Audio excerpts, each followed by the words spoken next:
हम लोग जेल जाने से नहीं डरते। जेल हमारे लिए भूषण है। एक क्रांतिकारी के लिए जेल भूषण होती है। हम लोगों को जेल का कोई डर नहीं है। मैं जेल एक बारी 15 दिन रह के आया था। अंदर ठीक ठाक इंतजाम होता है। आप भी कभी जेल जाओ तो चिंता मत करना।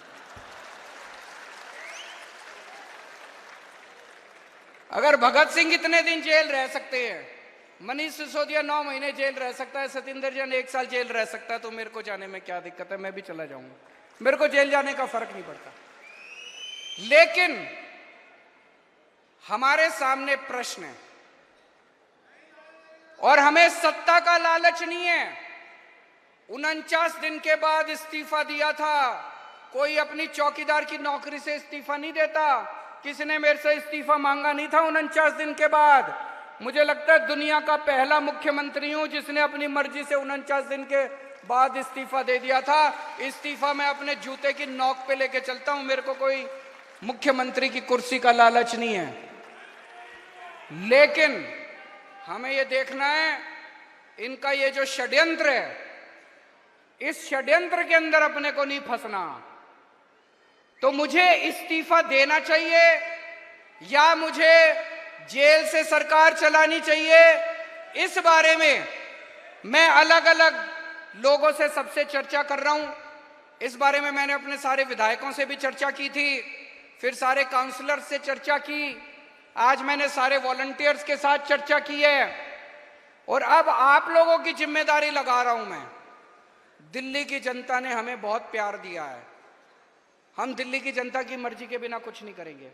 जो दिल्ली की जनता कहेगी हम वही करेंगे, है कि नहीं है? तो अब आप लोगों को दिल्ली में घर घर जाना है। घर घर जाके जनता से पूछना है क्या करना चाहिए। नुक्कड़ सभा करनी है। जैसे आपको याद है जब सबसे पहले हमारी सरकार बनी थी 28 सीट आई थी। हमें कांग्रेस से समर्थन लेना है कि नहीं लेना, हमने जनता से पूछा था। जनता ने कहा ले लो, हमने ले लिया। अभी ये भी एक वैसा ही, हम दोराहे के ऊपर खड़े हैं, पार्टी दोराहे के ऊपर खड़ी है। आप लोगों को घर घर जाना, जाएंगे सब लोग, समय देना पड़ेगा, मेहनत करनी पड़ेगी। अगले 10 से 15 दिन के अंदर हमें पूरी दिल्ली छान मारनी है। घर घर में जाना है, जनता से पूछना है कि क्या इस्तीफा देना चाहिए या जेल से सरकार चलानी चाहिए। जो जनता कहेगी, जनता का हुक्म हमारे सर माथे पर। और एक बात, आज से ये सोच लेना कि लोकसभा के चुनाव का प्रचार शुरू हो गया। यही लोकसभा के चुनाव का प्रचार है। एक एक घर में जाके इनकी बीजेपी की और नरेंद्र मोदी की पोल खोलनी है। आपको एक एक घर में जाके नुक्कड़ सभाएं करनी है, उनके अंदर इनकी पोल खोलनी है। मैं जेल के अंदर रहूं या जेल के बाहर रहूं, इस बार दिल्ली की एक भी सीट लोकसभा की बीजेपी को नहीं आनी चाहिए।